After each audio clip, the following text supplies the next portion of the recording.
everyone! Today, I'll be sharing a story that's not just about clothing. Fashion versus Trashion. In the year 2050, 22 people died from heat stroke in November due to extreme heat. This will only get worse as the month goes by. Furthermore, the glacial loss has reached 70% in the Andes. The summer monsoons in China are failing, and water flows into the great rivers of Asia are severely reduced by the loss of more than one-third of the Himalayan ice sheet. The world has collapsed because of what we have done and what we have ignored. I wish the people in the past had done more to stop climate change. I'd do anything to stop climate change, if only there were one way to go back in time and change the past before it's too late.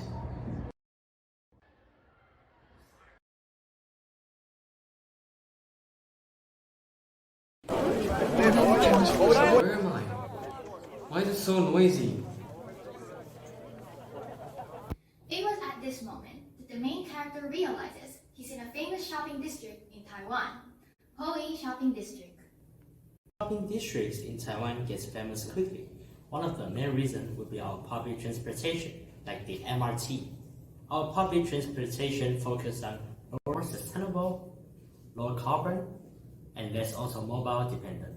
Easy accessibility helps stimulate the fast fashion industry's business.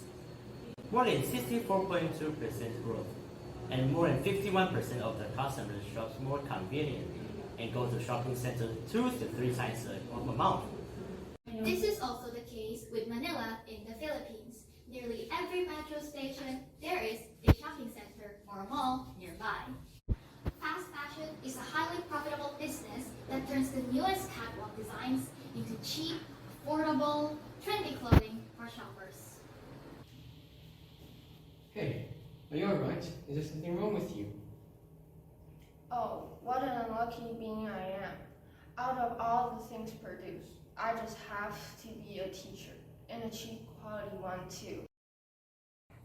Isn't that good news? You'll be bought at any time at a cheap price, right? Is that a bad thing? Cheap fabrics like me are usually made out of polyester, a kind of plastic that is found in 60% of garments, and we don't even break down in the ocean. And since I am a cheap t-shirt, humans would discard me quickly. I heard recycled clothes have been increasing lately. According to Greenpeace, each year, Taiwanese consumers discard at least 5.2 million pieces of clothing, meaning that on average, 9.9 garments are being thrown into trash cans or clothes recycling bins every minute. In the year 2021, Kaohsiung's recycled clothing has increased up to 79,000 tons, and 35% of it gets incinerated. In the Philippines, 29% of Filipinos have thrown away their clothing after wearing it once, while 65% of Filipino adults throw away their clothes after full use. Globally, of clothes actually purchased and worn by consumers, 85% of the clothing waste goes to landfill or incineration. Yeah, and incinerating means more pollution for the ocean and the air. For example, burning clothes releases carbon dioxide, methane, and other greenhouse gases. Moreover, every time you wash your synthetic clothes, 9 million plastic microfibers are released per laundry. Microfibers have been found in tap water as well as bottled water. In a 2021 study conducted by the university in the Philippines, around 80% of fibers and filaments found from the rivers leading to Manila Bay were identified as polypropylene and nylon, a kind of microplastic that is found in t-shirts. The clothing industry ranks the 5th largest water consumer in Taiwan. What's more, we should not overlook textile dyeing pollution in Taiwan. The 3 major Taiwanese companies in the textile industry support or partner up with fast fashion brands, and their factories are set up in Taipei, Chiayi, and New Taipei, and they discharge poisonous wastewater. About 200,000 tons of dye waste is thrown away, making the wastewater contain toxic dyes. The color of the dyes can acidify the water. If the concentration is high, no organisms can live in the water.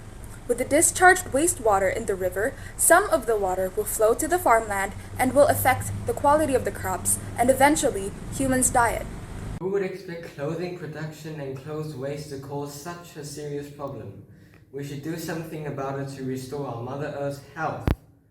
Inspired by our central government, inside Taiwan, we would like to initiate a neutral organization and a platform for our circular economy. Our organization will collaborate with the local government, corporations, and social enterprises.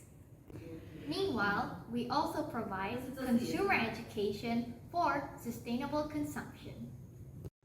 To start, we help local social entrepreneurs partner with corporate sector. Social entrepreneurs can bring new sustainable ideas, new business models, and new ways of operating that can accelerate the transformation of traditional companies. In turn, corporations use their spending to purchase goods and services from these social enterprises. Encourage well-established companies to support school sustainability education by offering incentives such as tax cuts and rental reimbursements. Besides, our organization will also act as a third-party impartial supervisory role, supervising the production process of manufacturers and urging manufacturers to truly fulfill their corporate social responsibilities. We believe consumers' behavior will influence the company's decisions on what products and service to offer. Incorporating gamification of sustainable consumption education into school curricula, such as board game and gamified apps. Consumer awareness of sustainable design methods with greener materials such as recycled polyester, nylon, or corn fiber. Carry out a Stow Fashion Week competition during which students use sewing and mending skills to model their own fashion design donated from textile waste. Consumers, businesses, and government values the earth and human well-being. Let's put our money where our mouth is, act by legislate in line with the value of SDGs. We have only two choices. Do nothing or do something. That's SDGs!